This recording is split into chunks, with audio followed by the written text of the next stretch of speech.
बिस्मिल्लाहिर्रहमानिर्रहीम। 8th class mathematics new book exercise number 2.1 के साथ मैं हूं नवीद मिराज। स्टूडेंट्स, इस चैप्टर का, इस एक्सरसाइज का अब ये तीसरा लेक्चर है जिसमें हम लोग पढ़ रहे हैं सीक्वेंस, सीरीज़ और पैटर्न को। ठीक है, और सीक्वेंस, सीरीज़, पैटर्न क्या होता है, इसकी डिटेल डेफिनेशन मैंने पहले लेक्चर में पढ़ाई थी। जिन लोगों ने अगर उनको सीक्वेंस, सीरीज़, पैटर्न का नहीं पता तो वो वाला लेक्चर वो काइंडली देख लें। तो क्वेश्चन नंबर 3 हमारे पास है।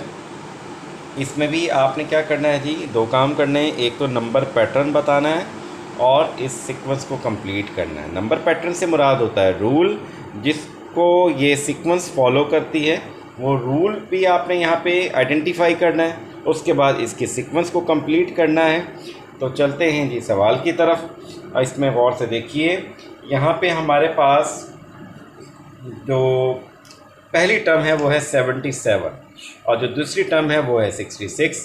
और 77 से 66 पे आप सोचें ये कैसे बनी होगी।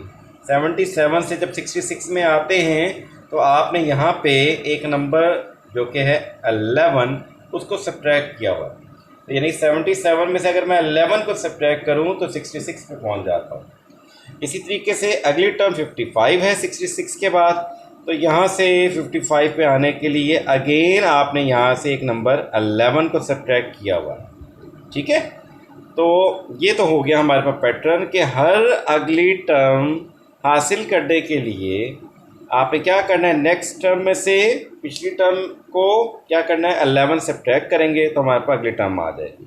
तो देखें, आपने जब 66 में से 77 में से आपने 66 को वो गेन करने के लिए 11 को सब्ट्रैक्ट किया तो क्या आ गया, 66 आ गया।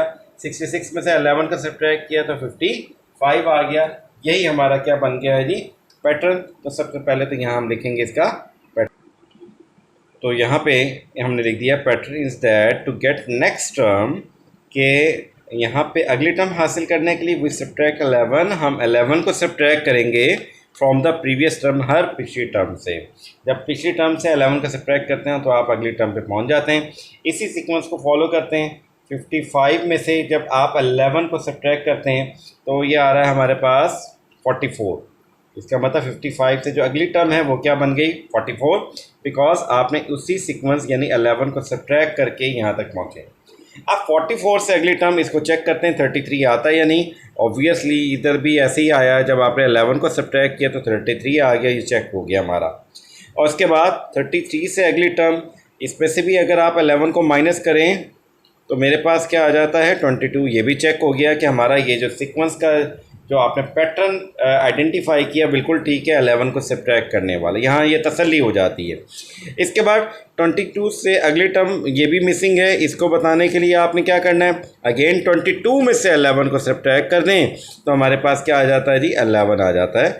इसका मतलब ये जो दो हमारे पास अननोन टर्म्स थी वो कौन कौन सी, 44 और 11 आ गई। और यही हमारे सवाल का सलूशन है। आपने यहाँ पे पैटर्न को आइडेंटिफाई करना था, जो हमने क्या कर लिया कि यहाँ पे पैटर्न क्या है, 11 है। और उसके बाद सीक्वेंस को कंप्लीट करना था, मिसिंग टर्म को फिलअप करना था। एक में आ जाएगा 44 और एक में आ गया है 11। आई होप सो कि सवाल आप सबको अच्छे से क्लियर हो गया है। जिनको वीडियो अच्छी लगी वो लाइक करें, शेयर करें। Thank you. अल्लाह हाफिज़।